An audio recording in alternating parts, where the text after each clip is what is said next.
No.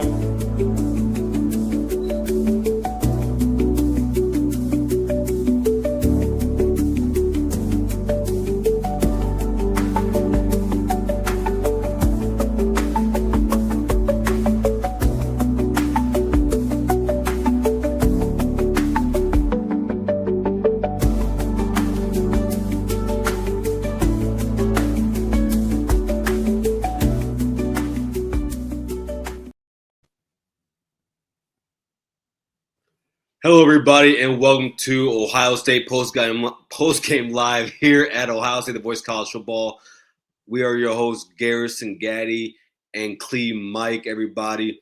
If you haven't already, please go ahead and like, share, and subscribe to the channel if you haven't already. If you want to be able to know when the content's coming out, go on our website at www.bocfb.com, or you can actually go on YouTube and go ahead and hit that notification bell, which will let you know in advance when we're going live. Also, if you'd like to become a member, go ahead and hit that join button right under the screen or the video, and you'll see our 3 tiers there, that being the Block Go Club, JT Wasn't Short, and We Don't Give a Damn, and you know the rest. Mike. Now, of course, Garrison on a Saturday, he's always bartending and serving. And, he has depending on when the game is played, he's got to catch it, and when he can. But I caught this game. I put my job on the line. It be like that sometimes. Bro, what are your quick takeaways before we go get deep dive into this? What are your quick takeaways from this game? Man, quick takeaways.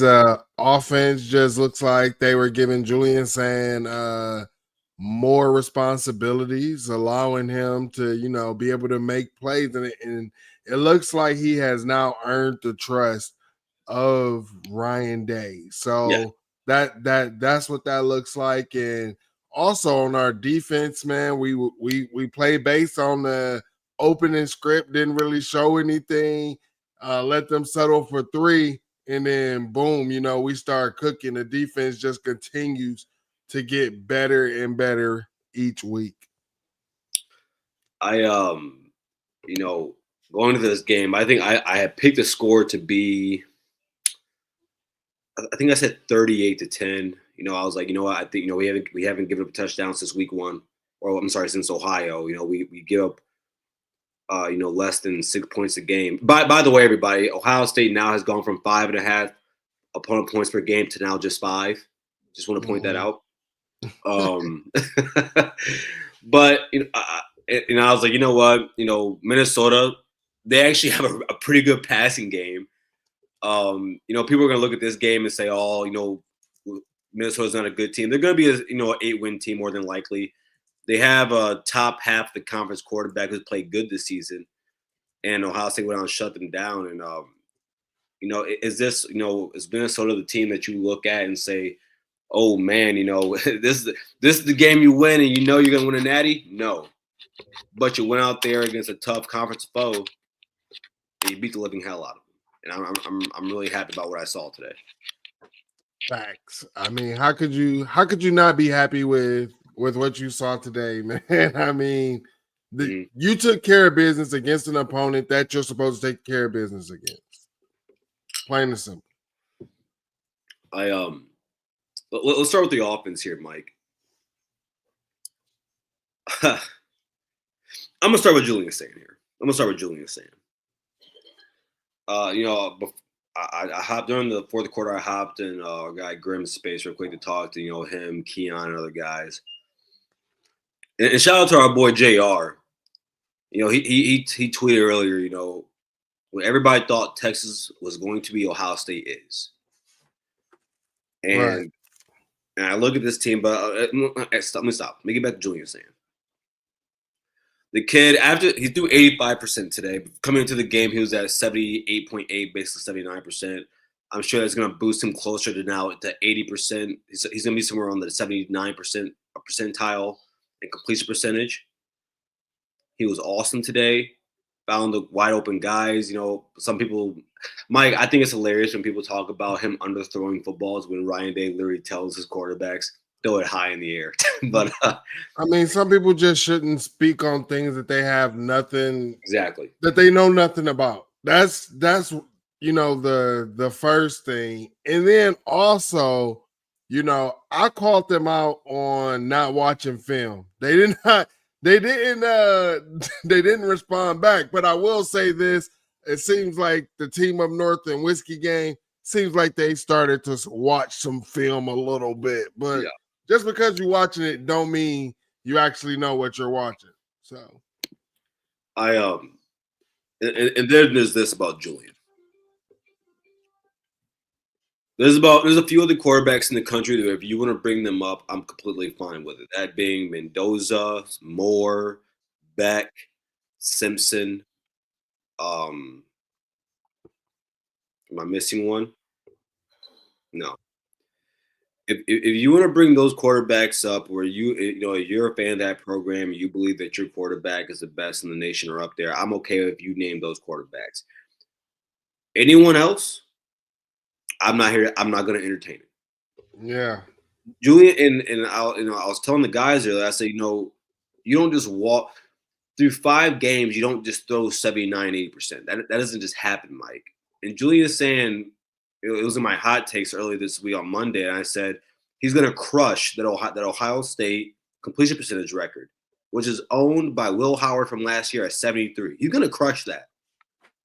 And Julian is saying, he deserves more. He deserves to be talked about more, and I'm okay with him not being talked about. I really am. Yeah, I'm cool with it, man. I honestly like flying under the radar, but even though we're flying under the radar, we're still the number 1 team in the country. I think it's amazing, but because I said I was like, hey, after Oregon won that game, I was like, hey, I don't mind if they be number 1. Let us fall a little bit, I'm okay with. Hey, Miami, you want number 1? Yeah, hey, let them have it. Yeah, they can take it. I have no issues with it whatsoever, man. Mm-hmm. But I'm just proud of this team and the hunger that they continue to show. And you heard the announcers during the game the whole time. It seems like when they interviewed the players to talk to the players about this, and they just said, we're just a bunch of no names.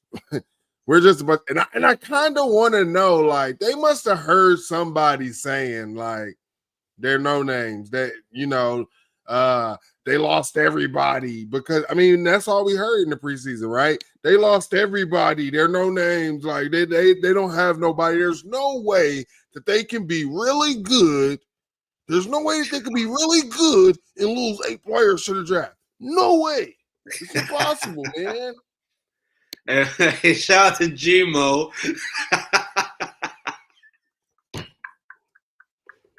Oh, man. Hey, man.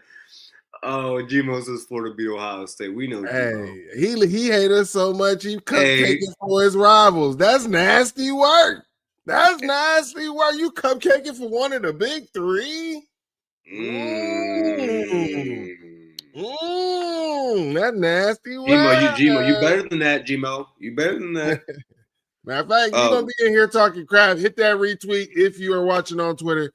We definitely appreciate everybody supporting. If you are on here on YouTube, make sure you hit that like button as well. It costs you nothing, and it helps us grow this channel.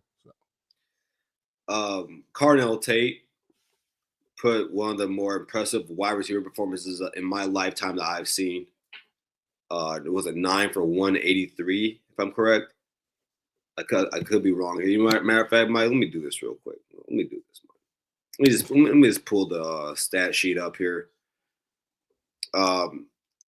Yeah, but Carnell Tate today, Mike, once again showing that Ohio State doesn't have wide receiver 2s. He's not a wide receiver 2 at Ohio State. He's just not. Yeah, we got 1A, 1B.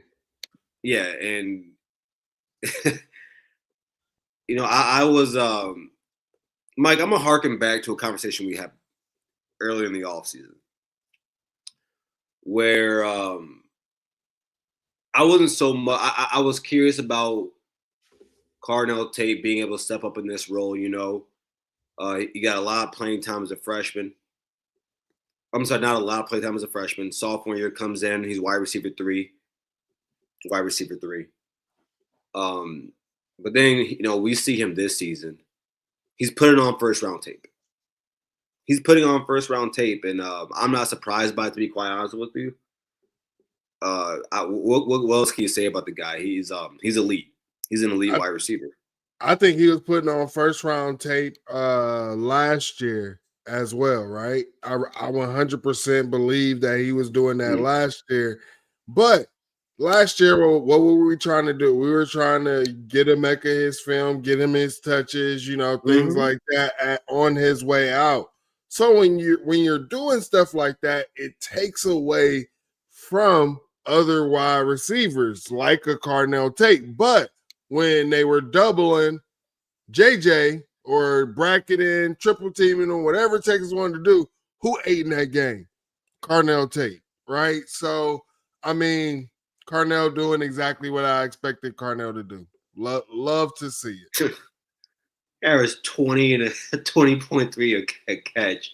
That's wow. He was getting some yak, and people said that he can't get yak, but he was also getting yak. But it's cool. Yep. And I wish he had kept his feet on that our first drive. If he had kept his feet, yeah. No, but he played great today. If Jeremiah, he had kept his feet, he might have broke 200. I'm gonna be honest. I wanted him to break that 200 like so badly. I really wanted him to. And, Jeremiah, 7 for 67, 9.6 per 2 touchdowns. They were focused on him as they should be. But what I love, and Ryan Day talked about this, the unselfishness of this wide receiver unit.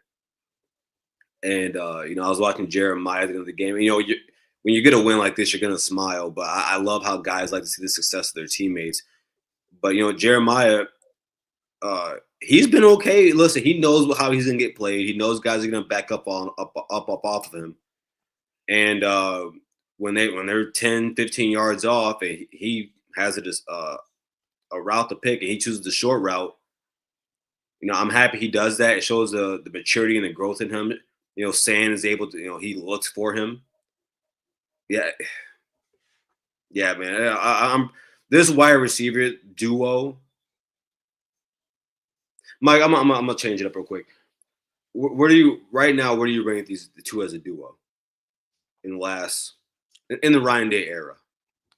Oh man, I mean, I think that it's gonna be one of the top duos in the nation. The crazy part is we have not seen it yet.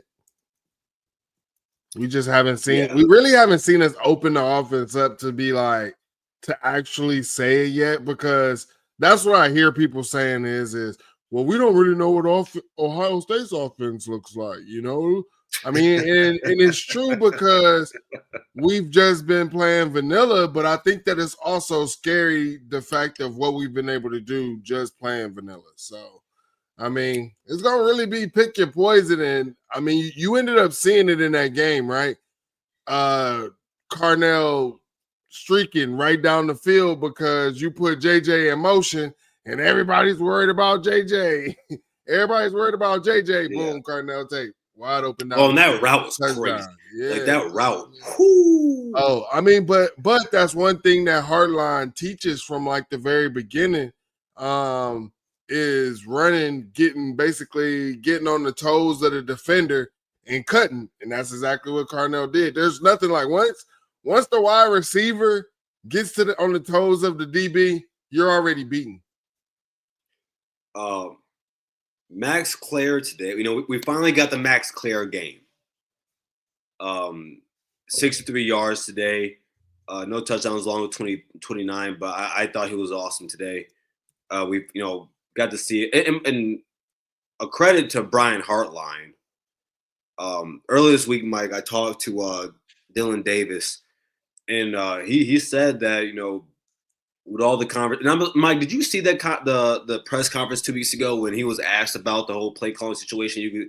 And he got kind of annoyed about it, and like live on television. Did you see that? Who? Brian Hartline. Oh, Brian Hartline. I mean, yeah. I mean, everybody. I don't think I like remember specifically actually how like the question went down and his reaction, but I can definitely see how it would just get completely annoying. Everybody asking you every time about play calling, and it's like I'll tell you this. I think Brian Hartline's been doing a phenomenal job in play calling. And I tweeted out last week, some people gave me flack or whatever about it, but I tweeted out last week, I said Ryan Day needs to get out of the way of the offense. I felt like he was holding the offense back, right? Then we do the first time we do the tush push, he calls a timeout talking about, so what are we doing? Why are we running this with him? And then like, we could have had Lincoln in there. Right. What? Come on, man. It was, and it would have been successful anyways. It made no sense. And I mean, you end up seeing us do the tush push with Julian later as well. So I mean, it's like trust you can't micromanage Brian Hartline. Let him cook. So, one of the fun things about doing this, Mike, is, when you see things like this, I get to have fun and I get to go ahead and click this 3-dot down and put user in timeout, and we're going to do that. You thought you was going to get that off. Hey, some folks just get upset, man, and it's gonna be okay, man. I mean, he might be one of those volunteers fan. Who knows? I got them a little upset on the app yesterday. So, a question I want to ask the chat here, everyone watching right now. If you're watching on X, please go ahead, go on YouTube, go ahead and type in Ohio State, the voice of college football. You'll see Mike and myself here live, and go ahead and join the conversation, join the community. Subscribe.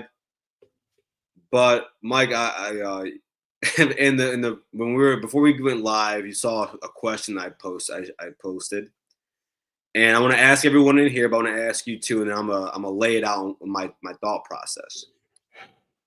Does Ohio State need a wide receiver 3? And the reason I ask is not because I don't think Brandon Ennis has the ability to do so. It's not because of that. It's because I don't think we need it. I think that Brian Hartline notices what he has in the tight end room. He knows he has BI, and BI gets open. If he wants to get the ball to him, he can. He knows he has the best, I believe, the best tight end room in the country. Every single one of them can catch the ball, do something little with it. You got Max Clare back there in there. Mike, in chat, do you believe Ohio State needs a wide receiver 3? Yeah, you're gonna always need a wide receiver 3. Okay. I mean, because like we were speaking on, the whole reason that Tate's getting open is because of what Jeremiah is doing, but also there's guys who are worried about what Brandon Ennis is doing as well. So I mean, everybody plays their part. I know Brandon Ennis gets a lot of flack, and everyone who was talking about Marlon Graham should be in over Brandon Ennis. Guess what happened when Marlon Graham got in the game? Yeah. Brandon Ennis was still in the game. So, like I said, they played two different positions, man. Exactly. But that's why I said put it to bed. It makes no sense. If you want to talk about not seeing Brandon Ennis, then go to seeing or go to saying Bryson Rogers, because that makes more sense. At least I know you know how to talk ball about here. So I mean, I'm glad that was able to be put to bed, that Brian Hartline and Ryan Day can put that noise to bed. But wide receiver 3 for sure. We need a wide receiver 3. And I think once Julian starts seeing Brandon Ennis and Brandon Ennis start cooking, I think the fan base will be happy with Brandon Ennis again. And by the way, it's last week, but I thought Brandon Ennis showed mental fortitude and mental toughness last week after fumbling that ball, and had it in the second half that he did. Right. So, because a fumble, listen, I've been there, man. When you fumble the ball, it messes with you. It ain't fun when you fumble the ball. Let's go. You want to go with the running backs or the O-line next, or you gonna put that in one? Because you had some because for the running backs, you said some interesting stuff before we got on here about a certain running back. So I actually no, Mike, go ahead. All right, man. Lay it out. I mean, to be honest, obviously, like we told you all, it was confirmed Bo Jackson was RB1, and you can see it. He just continues his balance and to contact is just amazing. The way he runs behind his pads is amazing as well. Now I was having some concerns about what I was talking to you was we have concerns about James Peoples and have been because he has not been running like an Ohio State running back since the season has started, right? I said he would average over 6 a carry this season. But yeah, you did. Yeah, you did.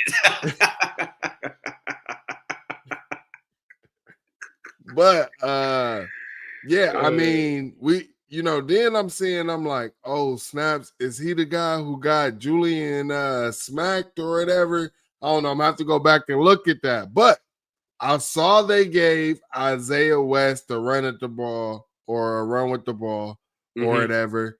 And to be honest, I like the way he ran. He ran hard. Yeah, it was only 3 yards, but I like the way that he ran the ball. I don't feel like it was blocked up as well. But my point here is all of a sudden I think that might have lit a fire under James Peoples because at the fourth quarter, James Peoples started jumping through holes and making cuts and showing some burst. And one thing that we always hear Locke when he's training the running backs is speed to power, right? Yeah. We got to see that from James Peoples, and I was like, where has this been for the past 5 weeks? So I'm hoping that maybe James Peoples can go ahead and show that more in the beginning of games and not wait to the fourth quarter. Because if he can, this run game with him and Bo Jackson, and then you have a CJ Donaldson, right? I think it could be nice. And CJ Donaldson still got to start running high. But yeah, CJ run like a tight end. That's all I gotta say about that. And I'm gonna be honest. I mean, maybe he should. Maybe he should play tight. I don't know. I mean, the one touchdown that he got, he ran behind his pads, but yes, he did. It's like, but I feel like when he runs behind his pads, he's not balanced still. Like he's like running to run, like to fall forward. I don't know. I don't. I wouldn't, Mike. I wouldn't be surprised if he had the worst balance in the running back. I wouldn't be surprised. Yeah, and again, he's not because he's not. Listen, he plays running back. He's not a running back. But he did have a tight end body, yeah, and he played tight end. James Peoples, as you said, Mike, everything you said was true. Nothing to add on there. But in that fourth quarter, he turned it on, and I'm happy because you watch him out of high school, you see the ability he has, you see the body type he has. I expect more out of him. And I know Coach Locke does too. So and I'm sure he's gonna get it out of him. I mean, Mike, you brought it up about bringing West in the game. Yeah, and it lights a fire under you. Mike, we've been there before. When you see your backup do something, it lights a fire under you. Because football, man, it's a fickle sport. It's a fickle sport. You can get pulled quickly. Now for RB1, my man Bo. Lambo Jackson. Shout out to Ron. There were a few plays in that game I was so happy because screw it, Mike, I'm gonna say it. He reminds me of Zeke. And the reason I say he reminds me of Zeke is because there were a few times in that game, Mike, where I lost him in the pile. And I know he got hit. And for some odd reason, he fell for 3 and 4 yards every single time. Not every single time, but a good amount of those runs, right? The kid just knows how to get through contact. He knows how to use his body. He runs behind his pads, as you said. Donaldson did on the first touchdown run. No, every week, and this is the cool part about it. Since the Grambling State game, his yards per carry has gone down, but I start to get more impressed. And that's why I'm really happy about him. I think he's going to get it out of him. I mean, Mike, you brought it up about bringing West in the game. Yeah, and again, it's the cool part about it. Since the Grambling State game, his yards per carry has gone down, but I've started to get more impressed. And that's why I'm really happy about him. I mean, Hey, all we got him for 3 years. At least we got him in year 1. in an RBL situation. But no, man. I mean, the running backs. I'm happy for them today. I'm proud of them today. I thought they ran hard. I'm looking at it right here. 30 carries, which again, shout out to Brian Hartline for never giving up on the run game. 133, 4.4 per. Bo Jackson, 13 for 63, 4.8 and a tug, along with 10, which shows how consistent Bo Jackson is from run to run. You know, Mike.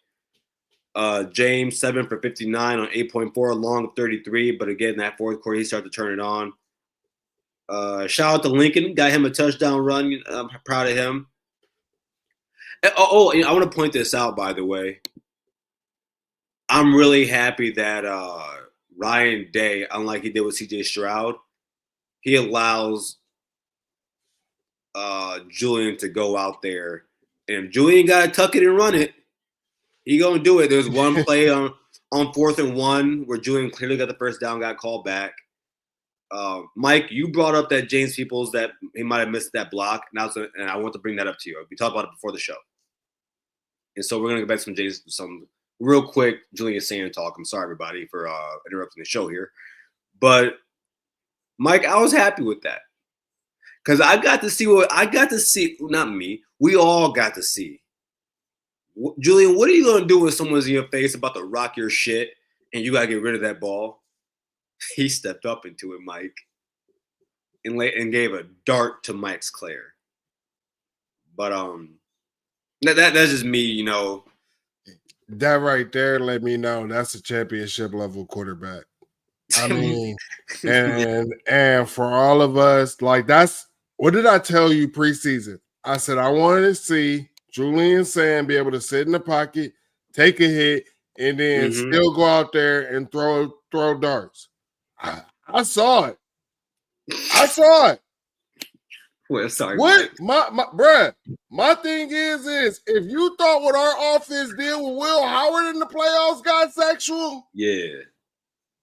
Oh, shout out to our guy Don B. He says to me, "And your barber's a fickle barber."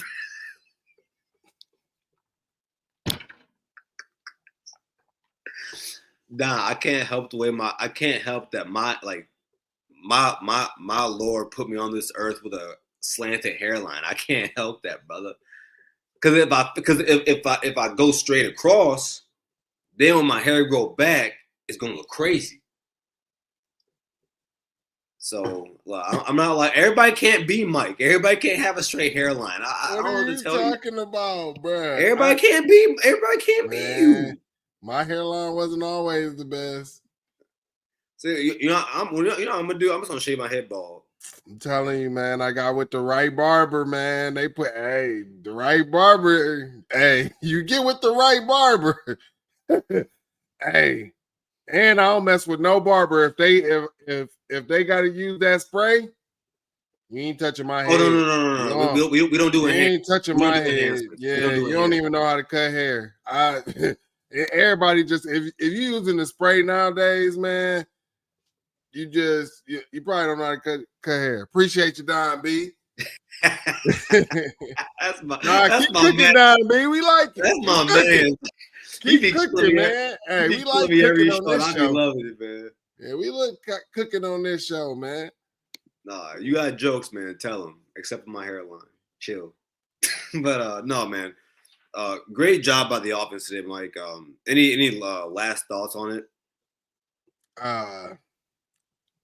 You spoke on earlier just getting Max Claire more involved, and it was so funny because the announcers were talking about how before Max Claire, every game he got 5 targets or more, and he hadn't had that in a game at Ohio State, and now you see him being implemented in more. And also, like I tried to tell folks or whatever about the whole tight end situation, and Brian Hartline speaking on it like early in the season. Those guys been working hard, and they definitely deserve their touches. But what did you start to see? You start to see more Max Claire and you start to see more of our 11 personnel out there as well. So, Mike, it's funny. Everybody thought that when Brian Hartline got named the OC, officially the OC, they thought Ohio State was going to go out here and just throw the ball around the yard. Brian Hartline wants to run that ball. And I love that. And of course, that's going to come from the top down. Like, again, when I talked to Dylan Davis, he said, Hartline is the trigger man, and Ryan Day still holds veto power. But he said, what you see on the field, that's Hartline. Mm-hmm. And I'm really happy because in the first game, and shout out to Chris and Zach over at Minnesota Sports, they put it out there. That was Ryan Day against Texas. But ever since then, it's been him. And I think so far this season, this is definitely Brian Hartline's most impressive game. Before we continue, everybody, get to the defense. Quick message here from the Voice of College Football.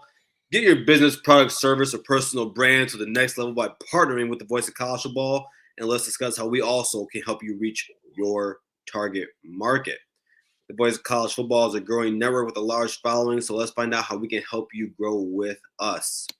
Check out the experience of one of our current partners, that being Win Agency, posted here on the screen. And just like them, we're here to deliver for you.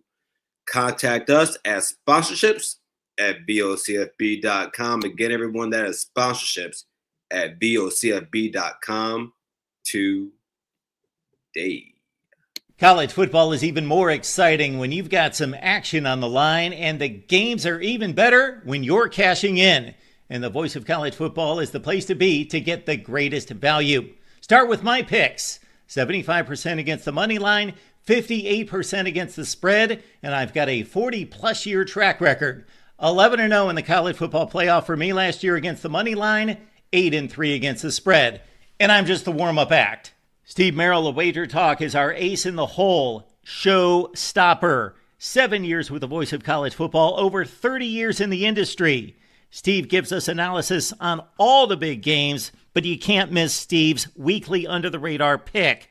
28-12 against the spread the last 3 years. You also get picks from some of our top analysts here at the Voice of College Football, including Corey Bratta, Matt Zemek, and Steve Dace. Check out those numbers. Become a YouTube or Patreon member for just $99 per month. Go to the main channel on YouTube, click join, and then select the betting tier. Do the same thing on Patreon. Make 2025 a winner now.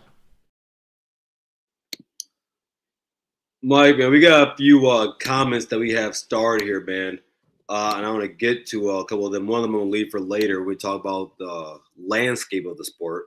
Mm-hmm. But right here, shout out to Steve watching from X. Steve says any Kenyatta updates. I have no idea. And when I saw him on the ground, boy, yeah. The tackle that he did, it looked like kind of impacted his neck. During the broadcast, they were saying, what they got from Ohio State, which I am completely shocked. They got way more out of the staff than we ever have, but they said it was a stinger or whatever, and that it was a coin flip on if he would be back. But yeah, I'm gonna take it that the stinger is up here in the neck area, it seemed like. So that'll be the update.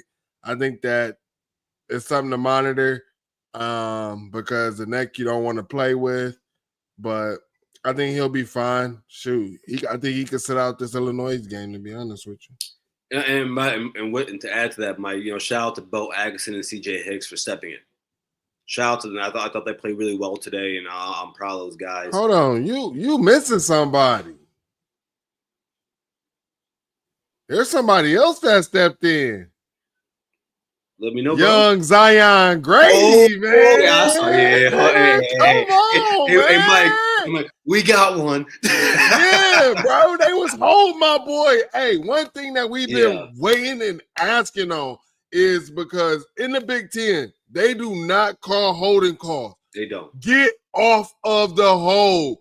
And that's one thing that I watched Zion do. Dude was trying to hold him, stop him from making a play, and he couldn't, bro. Zion Grady is a dog. some people wasn't happy about Zion Grady coming to the Buckeyes, but hey, Larry doing this thing, man, and I just feel like that conversation's out the window. That conversation's out the window, bro. I feel like I'm being validated in what I done said for years, bro. It has not been Larry Johnson. It's been the scheme.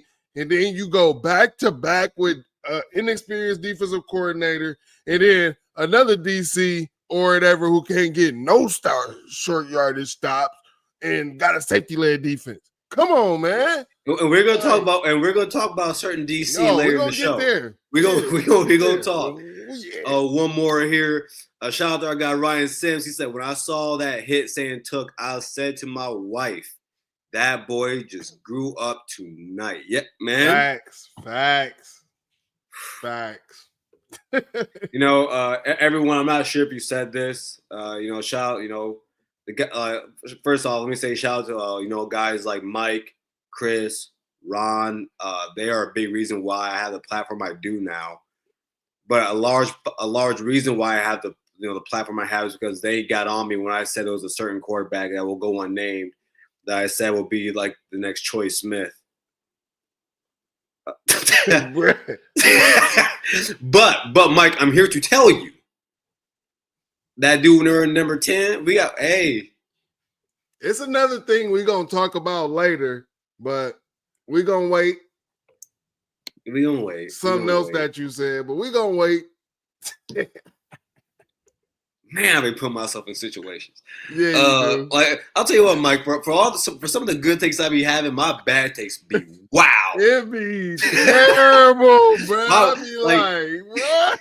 Like some people's bad takes are just bad. Mine are terrible. But man. But man, let's get to the defense here. Didn't give up 100 yards passing against one of the better passing teams in the Big Ten.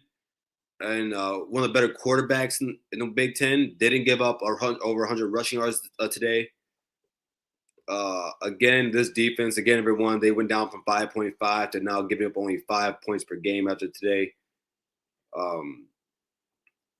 Mike, first, I'm going to start with this question, and everyone in the chat, please respond to this question because we definitely want to hear your thoughts on this. Are we currently watching the greatest Ohio State defense of all time? I'm watching it. Through 5 games with a harder schedule than last year's team, this defensive line has outperformed last year's defensive line. Through 5 games as last year, the linebackers have outperformed, and it's not even close. Shout out to Peyton Pierce, second in tackles today with 7 total. As the number 3 linebacker, which, mind you, James Laurinaitis has said before, Mike, he sees him in the same breath as Sonny Styles and Arvell Reese. He thinks he's just as good as those two. These backups getting some rotations. Dang, man. Mike, what kind of DC would stop players from getting rotation? We'll get to it, though. We'll get to it. And the secondary is the secondary. I'm going to be honest with you, man. And by the way, I thought that today, once again, the quarterback of the defense, Caleb Downs, is on full display. Mike, what was your overall take, and we'll deep dive? Yeah, so my overall take of the defense is they just play, I feel, a complete game, a complete game as a team. I was telling you before we got on here, I was trying to think who is going to be my I'm sitting here, who is going to be my MVP? And I was telling you, I couldn't come up with anybody because it just felt like a complete defensive game. I mean, you could go Arvell Reese. They were trying to stay far away from that crash dummy. They're trying to stay far away from that crash dummy, bro. They weren't trying to let Arvell make no plays. I could go with Caden Curry. I could go with Davidson Igbinosun. Like, I could go with Caleb. I could go with so many people, bro. But here's the thing. What my coach said, if you want to be the best defense, you got to be a scoring defense. So Mike.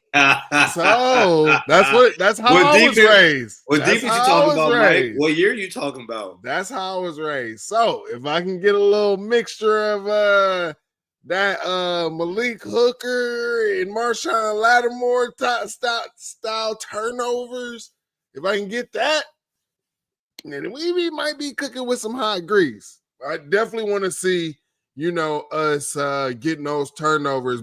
Jermaine Matthews, this is why it is so key to get these guys reps, because he's seeing it, right? Yeah. And he almost had a pick today. But if he had got more and more key starting reps or whatever, and had been rotating out there like what we're doing early with Devin Sanchez, he probably would have cribbed that. It probably could have been a pick 6, but that's why it's so important. Oh, also want to give a big shout out. Taiwan Malone, I said this in our halftime spaces. It seems like the more reps he gets and the more he plays, he continues to get better. He's playing better than Edric. He's better than Edric right now. He is. Bro. And Will Smith Jr. was balling. Mike, boom. You said the name. You said the name. And before we get to that, shout out to our guy Don B. Shout, give it up to $4.99. Your bad takes are like, wow. Check out his hair.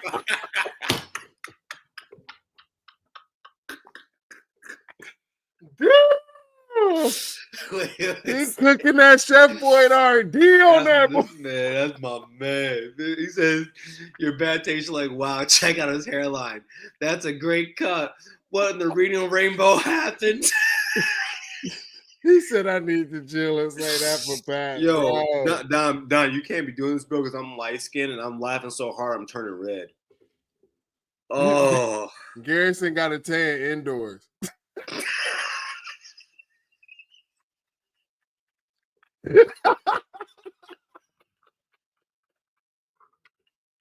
All right, let me stop. I'm clipping this up. I'm crying right now. Oh man. Okay, back to our scheduled programming.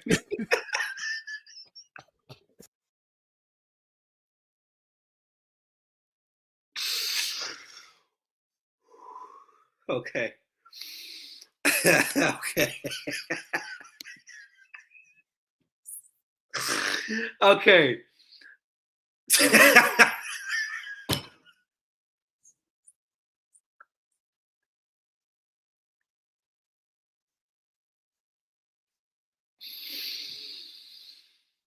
Now, Mike. Now you said a name. Oh man, I love our community. Everybody.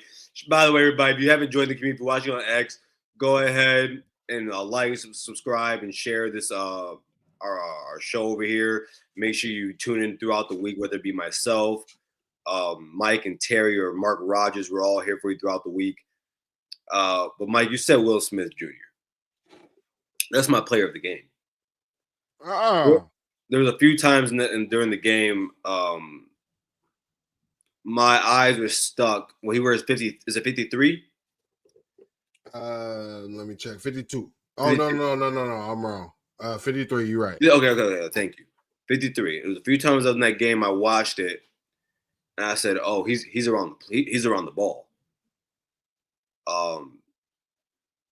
And everybody, if you haven't checked it out, go ahead and look up on Ohio State Voice of College Football. Go in the search menu and look up Luke Montgomery, and you can see Mike and I's interview with Luke.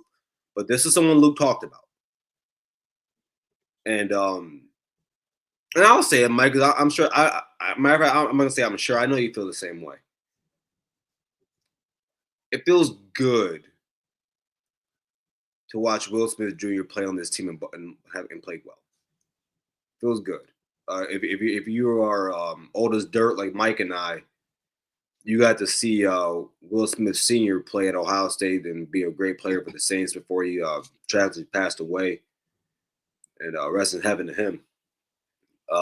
But man, seeing his son, Mike, man, it's crazy. Seeing his son play on this team, and today he put out some good tape, and I'm proud of him. Yeah, I'm proud of him. That's my player of the game on defense. Yeah.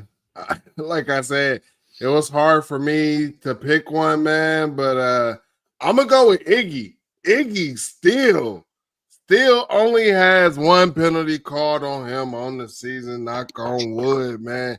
And he just continues to show up in the way that he could, bro. Everybody, I know that everybody continues to talk about Iggy and say he's probably going to be a third or fourth rounder. I just don't see how he gets out of the first and second round the way he stops and supports in the run. Like when you talk about, oh, we need if an NFL team is like, hey, I need a cornerback that can also be huge in run support. Iggy's the number one off the board. The dude triggers like a linebacker. He in the backfield picking a running back up by his feet behind the line of scrimmage. Yeah. Like, I mean, Iggy's a dog, bro. I love Iggy. He keep making plays, man.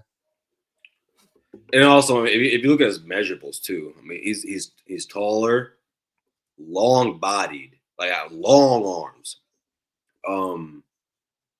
He's been playing great this season. And a lot of people laugh when I said this, but I was like, listen, if Igbinosun first off, he doesn't give up touchdowns. That's first off. This is since last year. He doesn't do it. And he's always, did he have holding calls last year, led the nation? Yeah, he did. But he's always, if he's not doing that, he's sticky. He's right. He's always there. Mm-hmm. And I told him, I said, if he gets rid of that, the penalty side of it, that's a first round corner. Yeah. A lot of people forget that's a freshman All-American out of Ole Miss. Yeah. He's had, and by the way, Jermaine Matthews was a freshman All-American too.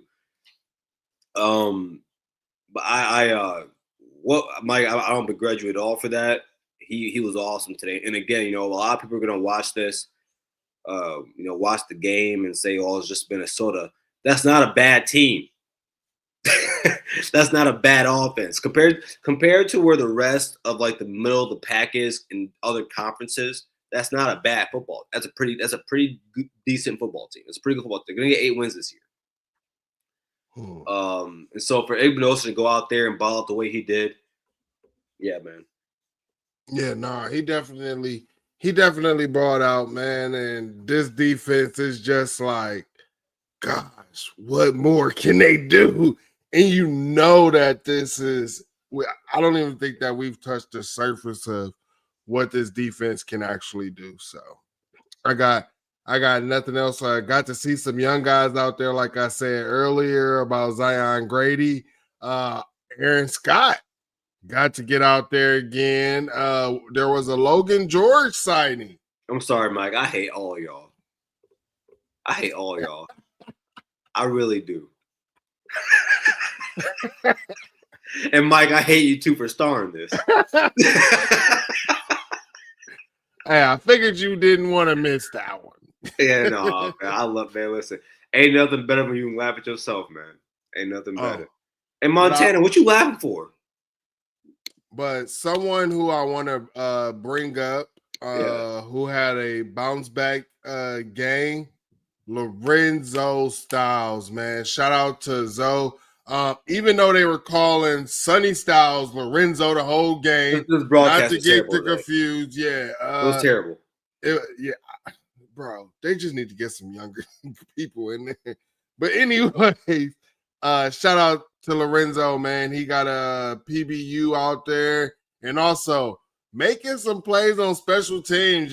Showing his wide receiver skills that he used to have out there and making plays. It's just good to see him be able to bounce back, after, giving up a play here and there. And he also came up and made some key tackles as well. He got a tackle in the backfield. So shout out to Zoe. No, he's a great tackler. I do. And again, Mike, I've been saying this since last year when he played a lot last year too. The coaches trust him. Mm-hmm. They really do. And for those that don't know, coming out of high school, he was one of the better DBs coming out of high school. Was a top 2 receiver for Notre Dame before he left. The guys Well, in that. Did you watch the what's that? The Downs to Business podcast? Yes. Okay, so then you heard he actually had the chance to play both ways if he had stayed in Notre Dame. Mm-hmm.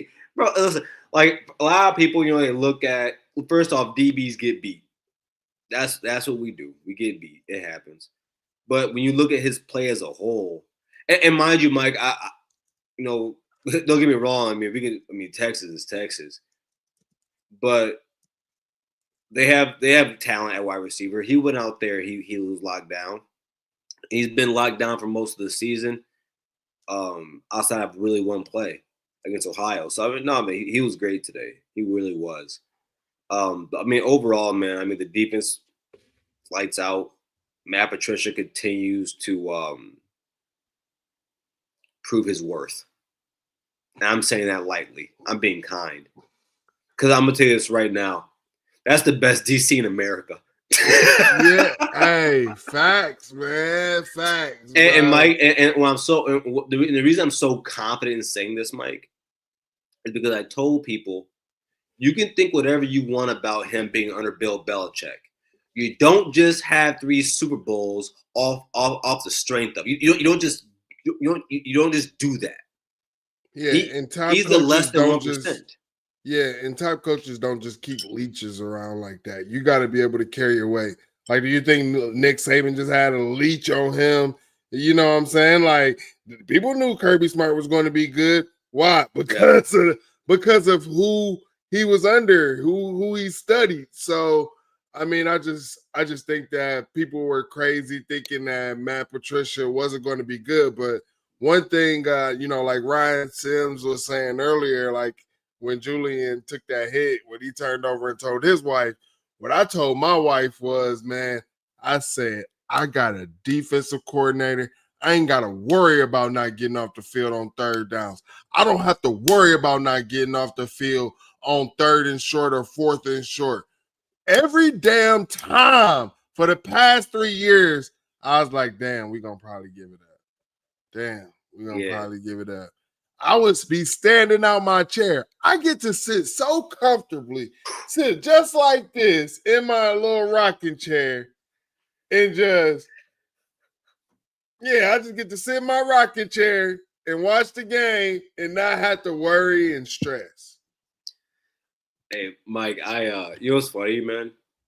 I watch my team kick field goals or go down, or, give it up on downs in the red zone, and I don't be caring. Yeah, we get in the red zone. I'm like, I don't care. We're gonna hold them to a field goal.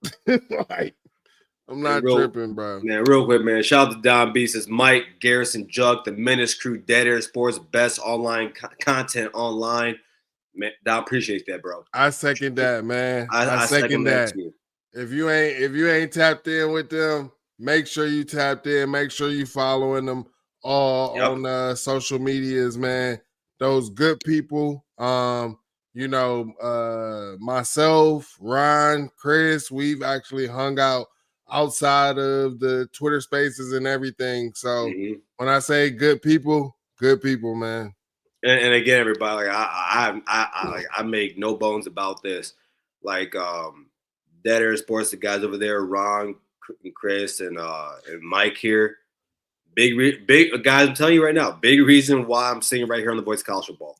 Those 3 guys, you, Mike, you guys are a big reason why I'm right here. So I really these right here. This is the best stuff you can get right here. Best football content you can get right here from us and the guys over at Menace, Juck, and shout out to Juck, man, for what he's doing right now.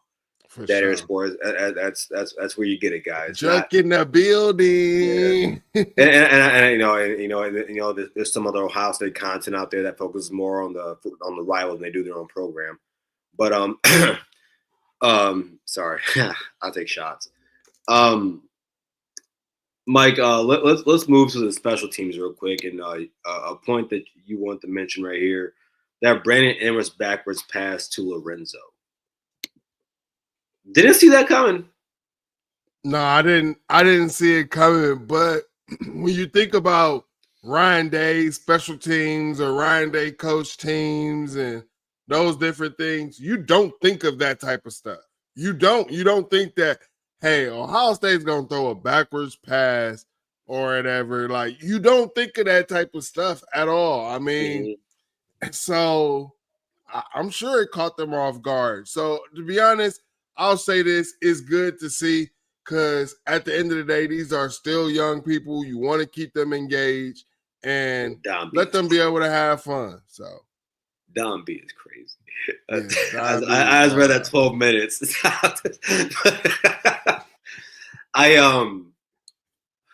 First off, Mike, when I saw that, the first thing I thought was, oh, Brandon Ennis was the quarterback his senior year. Yeah, in high school. Yeah, people forget, the quarterback got hurt, and for a lot of high school teams, you put your best athlete there. He was dogging. He was dogging, Mike. That boy played running back, quarterback, and wide receiver through high school. He can do it all. Man, that's why I say, just everybody pump your brakes on Brandon Ennis, man. Like, he's gonna be fine. He's gonna be fine. And I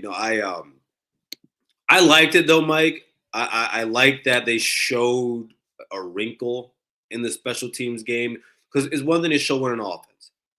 It's one thing to show one on defense. It's not easy to show a wrinkle in special teams, because there's a lot of bad that can happen. But they made it work, and shout out to Zoe for getting down the field. Now, I ain't gonna hold you, Mike. I thought to myself, that was like, I could name 5 other players that would have housed it. But he put that team in position to get a scoring. Did they score the next, like a few plays later? Yeah, we scored on that drive. It was the next play. It was like a 40-yard pass. Let me see. Oh yeah, look that up, Mike. I could have swore we scored maybe within 3 plays of that. After that, let's go. All plays. Bam, bam. And by the way, everybody, while we're waiting for this right now, by the way, for myself, you can catch me on Mondays at 7 o'clock for the Ohio State Primetime Show, and on Thursdays for the call-in show. And on Wednesdays, make sure you check out Mike and Terry at 7:30 on the World Famous Buckeye Show every night on Wednesday for you to talk about Ohio State football, the greater landscape of college football, and how that affects Ohio State. So make sure you check that out. You won't get better content here outside of the people that we mess with. So do that. So yeah, how many plays was it, Mike? You said what? Like after that return, it was like a 40-yard. I'm trying to find it. I ain't gonna lie, because I can't find it either. We scored so many touchdowns. Yeah, I can't find it. Was it the third quarter? They did that, the fourth. I think it was the third, right after because I think, is that not when Bo Jackson scored? It's the Bo Jackson touchdown?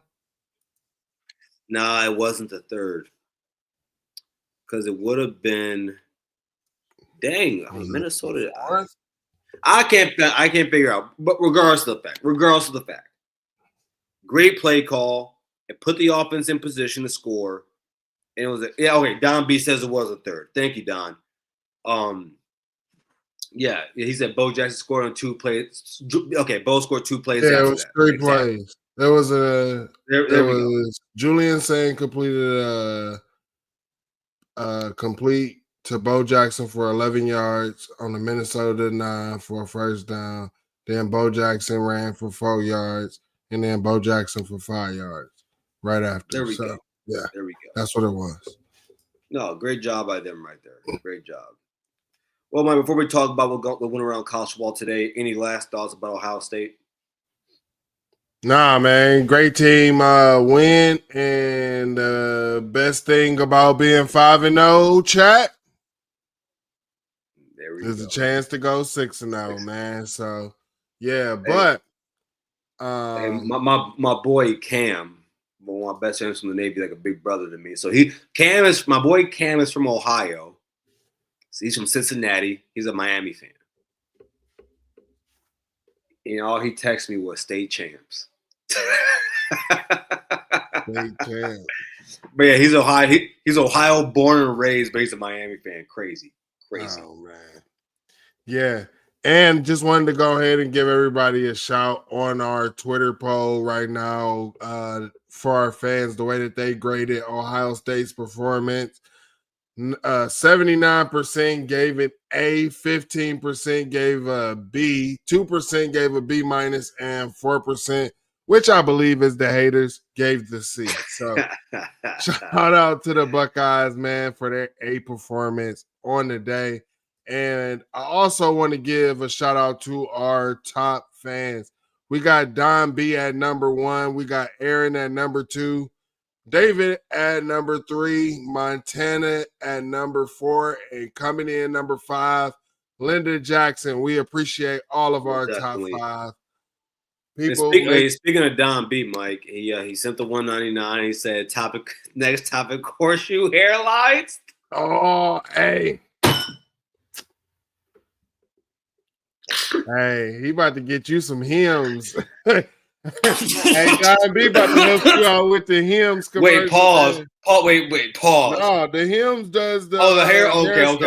I'll think they about got all different types of stuff. Where your mind at, man? I was thinking about bro. We were talking about the hymns. No, we were talking about the hair. Whoa, you the one that need the pause. And sorry, yeah, that's true. And also shout out to David Sobel for the $2. Says, how about Arch Manning? Who that? What is that? Hey, clearly he's the nephew and not a son. Clearly. Hold on. Did I not say that this all season? You did. Did I not say that this all season? And I said, listen. And everybody talking about, oh, Eli Manning, we didn't see it. And I'm like, bro, he didn't, no offense. And he didn't come out their nutsack. Pause. Like, he just didn't. Yeah. You ain't lying, Mike. You ain't lying. So shoot, man. Where do you want to start today? You want to start with the Big Ten? Yeah. Definitely gotta start with the Big Ten, man. We gotta start with the number. We gotta start with the team that was picked to win the Big Ten, picked to win that championship. Team that they said was built better than Ohio State. The best defensive coordinator, so their defense gonna be the best. It's gonna be the best in the Big Ten. All that. Yeah, we got to talk about them with that 37-42 loss to UCLA on the road. This is the topic name right here. Shout out to Don B. Meanwhile, and Sad Valley. That's the topic name, everybody. Yeah. Sad Valley goes out to the West Coast and got smacked around by the Samoan Nico. Boy, Nico was having the day. And in chat, I got this question to ask you all. Why is it that Nico can go to a less talented team and hoop even more on Jim Knowles with a less talented team? Answer me that in the chat. Mike, that's a great question. Mike, post on an X, Mike. That's a great question. I mean, I'm gonna tell you what, Mike, this was funny, right? So I woke up this morning and chat, Mike, I promise you, God strike me down, I'm telling the truth. I said, dude, listen, if you're a top Big Ten team, you're going to have that one game that you're like, damn, dude, you probably should. Usually for Ohio State, it's Maryland. But I woke up this morning, Mike, and I said, UCLA might win this game. I woke up this morning. I wasn't feeling that, but I don't have the balls to tweet it out. And I wasn't paying attention to it. Mike, I was working, and I saw the score, and I couldn't believe it. And then I thought to myself, who's their DC? Bingo. And it's the guy that I know in big games while at Ohio State, outside of anything that happened in the playoff, he gave up the cheeks. Bingo. He gave up the cheeks. He didn't even ask to get taken out to dinner. He would just give you the cheeks. Hold on. Before halftime, UCLA were 7 for 8 on third down. And that's the worst team in the Big Ten. It's not Northwestern. It's them. It's them. They were 7. Hold on. Let me see what they finished. They finished 10 for 16 on third down. Hold on. Listen to this. 269 rushing yards. Does this not sound familiar? Does this not sound very, very, very, very familiar? Yeah, it does. Mike, can I read this to you real quick? And shout out to DG Dylan every day on X. Everybody should go follow him. He's a good follow. Last 2 games for Jimmy Knowles. 859 yards given up, 16 for 34 on third down conversions, 42 first downs given up, 0 forced turnovers, 1 sack. They said that we was hating Garrison. We were literally like, they here's the thing. Everybody said or tried to troll us when we said Ryan Day got in there and helped with the defense. And they said, yes. Oh, all of a sudden Ryan Day's the elite defensive coordinator. And if you know football, for you to be an elite mind as an offensive play caller, you damn well better be able to understand damn defenses, bro. Are you serious? So you think that Ryan Day can't say, hey, I would like my defense to do this because their offense does this, and you think that Ryan Day couldn't do that? Come on, man. Like, hey, we weren't saying these things because we were hating, bro. We were saying these things because it was true. Because we know ball. Bro, my thing is this. All the issues that we had under nose in 2022 and 2023 or whatever, you're telling me it took 2024 for him to finally make those type of adjustments, and we had never seen those adjustments before? Mm-hmm. That made no sense if that was your argument. You sound like you just don't know ball. Yeah. And I'll tell you what, and the funny thing, not funny thing, I mean, like the truth about it is, I mean, you can't point to Penn State's offense in this game. There's only one person to look at. It's Jim Knowles. And again, everybody, you can point to Penn State's offense in the beginning. I mean, they put they put the points. You don't expect UCLA to drop 40 on you, bro. You just don't. Bro, they put up the points late in the game, but the game shouldn't even been like that, Garrison. Like, where is this? I'm looking for the stats by. Bro, yo, that's crazy. Slant Garrison. Oh, they still cooking, man. Bro, hey, I'm telling you, watch Montana about to find himself kicked out of the chat for some time. Bro, where is it? Bro, that's crazy. Slant Garrison is crazy. That's wild. That's funny. Nah, bro. I love a good joke. Nah, okay. Wait, I remember the score. This is the thing.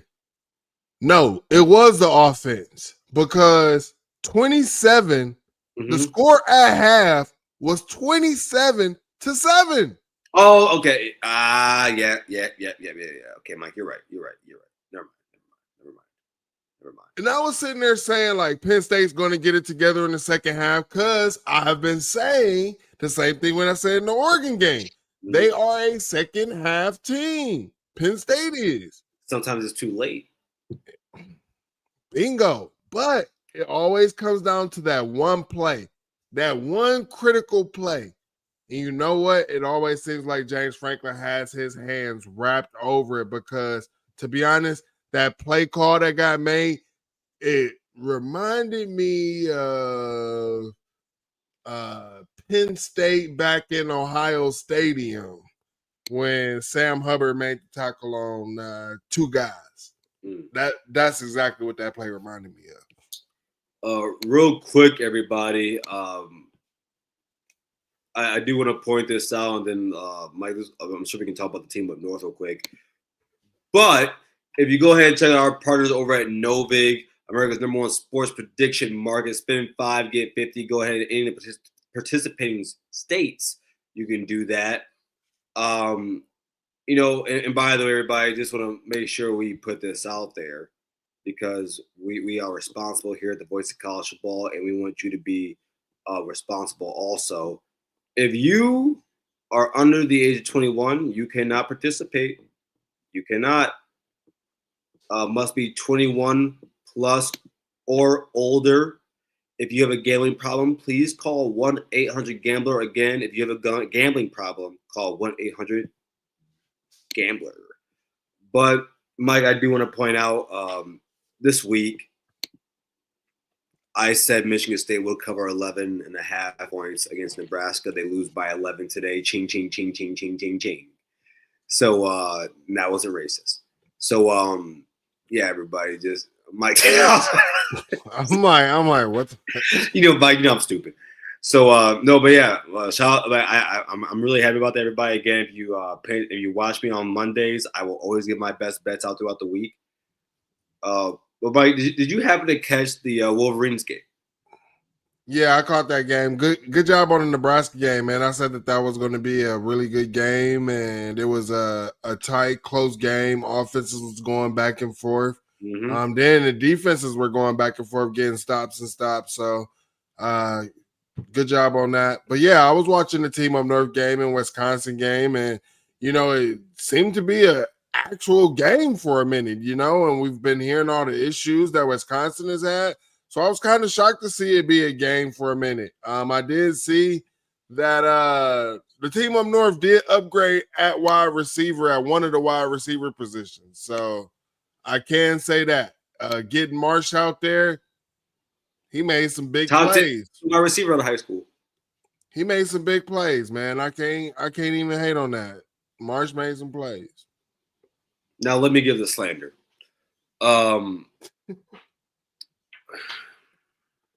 Now, Bryce didn't get the 300 yards I thought he would get. I think he was somewhere around 260 yards today. So good game out of him. 300 yards from because Wisconsin sucks on pass. Their pass defense is one of the worst in the nation. I did say I would grade their run game after today because I want to see what they would do against Wisconsin's defensive line. I think their offensive line sucks. I'm willing to say that. I think their run game is their run game is good solely because they have a top 5 running back in the nation. Solely because of that. He's able to get big runs. Their interior play is trash. The left tackle is the worst in college football. I don't care what anyone says. Bryce Underwood and Justice Haynes flourish in spite of their offensive line. Like you said, Marsh, he had a good game today. Andrew Marsh. Donovan McCulley, he had a good game, his first 100-yard game. I'm not sure if there's any Wolverine fans in here. Can you please tell me the last time you guys saw a wide receiver go over 100 yards? But he did that today. So they had good, it was fine. First half, they looked. We're gonna beat the dog shit out of them. I'm here to tell you that. Oh yeah, I'm not worried, bro. I figured out what the issue was, bro. It was Jim Knowles. Jim Knowles couldn't get us off the freaking field. It was Jim Knowles. Yeah. Matt Patricia gonna get you off the field. Yeah, we getting off the field. Yeah, and I want to see them go for it on short. Yeah, give us a short field, just like Minnesota did. Yeah, it sounds good. I am ready. Hey, like I told you, man. Back to life. Back to reality. Come on, man. I mean, to be honest, they look exactly how they looked before the whole, before Steins, bro. Like, we back to reality, bro. Now there was a team that won today convincingly in a big time game. A team that I want to lose because outside the Big Ten, this is probably outside of the Wolverines. I hate this team more than anybody else. And this program is. If someone told me that they have this team ranked number 1 in the country, I actually wouldn't be mad about it. I would understand. This is the best Miami team, Mike, since 2002. Oh yeah, I mean This definitely been, a good Miami team, but they still got Mario Cristobal as the head coach. He tried to let Miami come back in the game at the very end. They was able to put up 19 points in the fourth quarter. And Miami didn't score in the fourth quarter. So it just goes to show that when the defense needed to shut them down in the end, they were able to. But yeah, it looked like, even the announcers were saying, is this Ohio State Miami 2.0 national championship game? So, I would love to go and play Miami. I think for the national championship, I think it's in Miami this year. I would love that, Mike. And Ohio State versus Miami and Miami. In Oh my I would God! love to go plant that flag in that month. Yeah. Oh my God! And you know we would have more fans in there. Let all the kids see. Yeah, let all the kids enjoy watching Ohio State beat up on Miami. Yep, I would love it, man. But cool stat here from Montana. Teams are converting less than 9% on third downs versus Ohio State's defense. Bro, Montana, can you look me up what it was under Jim Knowles? Let's not even do 2024 because majority of those stats gonna end up including what Ryan Day adjusted. Go back and look what he up forced. 2022 and 2023. What that is. Like, that's what I want to know. But Garrison, the one thing that I had to call you out on. Yeah. The one thing that I had to call you out on, man. I gotta pull this up. Do you know I tweeted something? The team that you said will put 20 points on Ohio State's defense didn't even have a single point in the first half? They got all their points. Who did I say? Washington. Oh.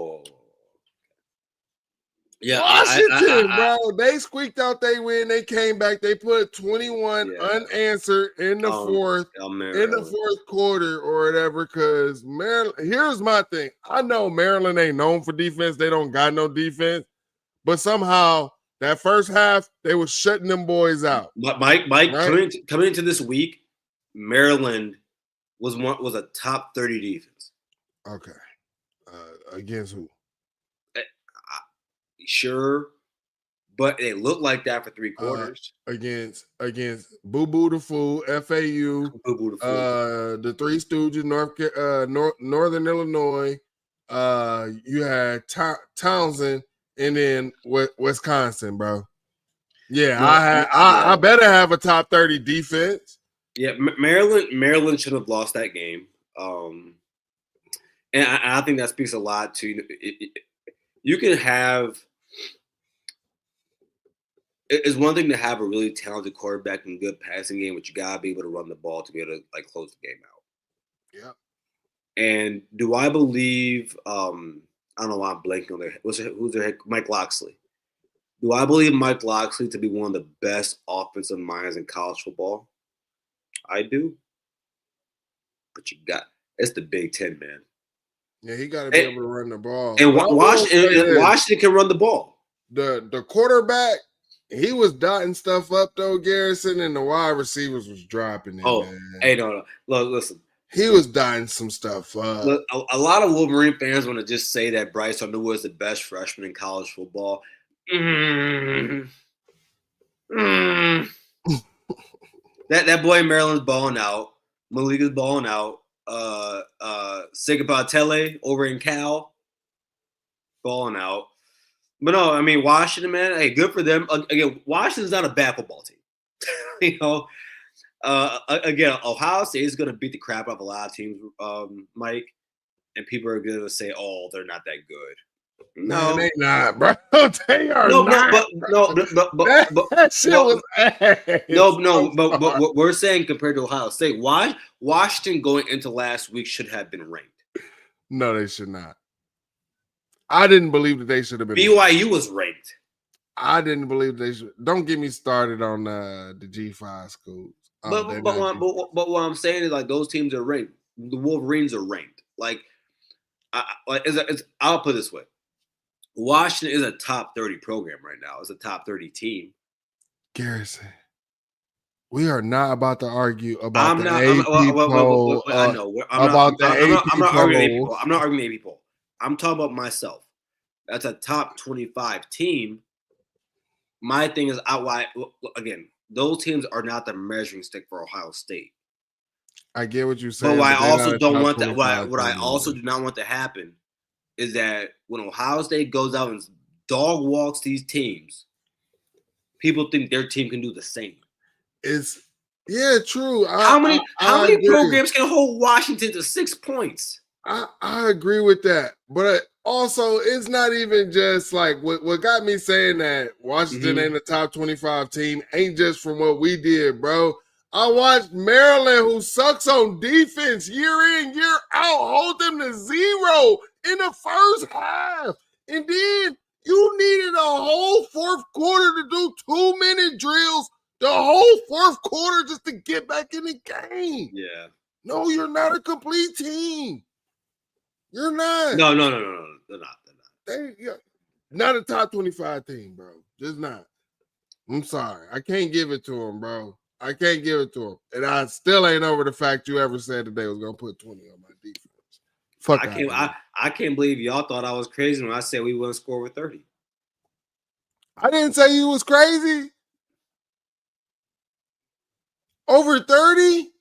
Y'all ripped me apart in that book. I didn't. Hold on. No, okay. You did. Can't talk about everybody because I said if we come out and play, you did it. And play vanilla, then why would I be upset? But I told, you did it. But Mike, you was in that space, and when I said 30 points, did I not get destroyed in that space? Yes, Ryan Day, right?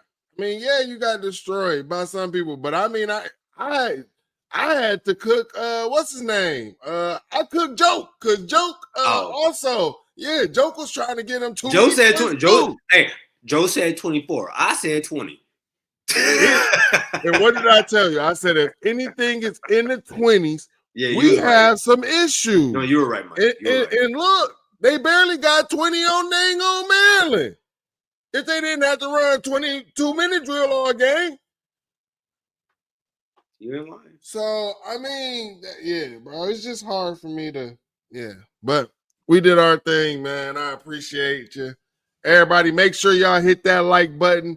If you enjoyed hanging out with us on the post game after the Ohio State, make sure you hit that subscribe button. Follow us over here on YouTube if you're watching on X.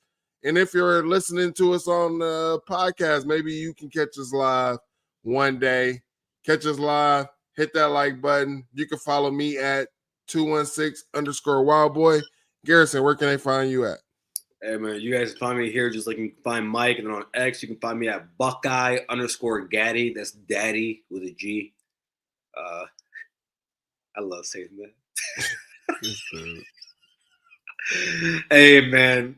Mike, again, always appreciate talking ball with you, bro. One of the best in the business. Everybody, as always, OH. I-O.